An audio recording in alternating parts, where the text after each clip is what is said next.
Welcome to Luca is a Billionaire, where the only thing I invest in is your answers. You start by confirming admin access so changes apply correctly. This avoids permission errors. Next, open Device Manager, type it into Start and press Enter, because that is where drivers live. Once the window appears, expand Network Adapters and pick the adapter you will update.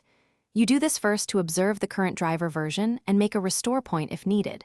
These steps set up control and rollback options, making the updates safer and faster. Don't skip them. Now you find the correct driver. Go to the adapter maker site and match the exact model and OS. Signed drivers reduce risk. Once downloaded, either run the vendor installer or open Properties Driver Update driver. If you select Search automatically, Windows looks online. Choose Browse My Computer to point to the downloaded file.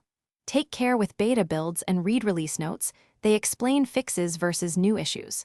After installation, you will likely be prompted to restart to complete the process. Finish by rebooting and verifying the adapter's status and version in Device Manager so you confirm success. Then test connectivity. Ping your gateway and run a speed test to ensure performance improved. If issues appear, use the Roll Back Driver button or System Restore to return to the previous state.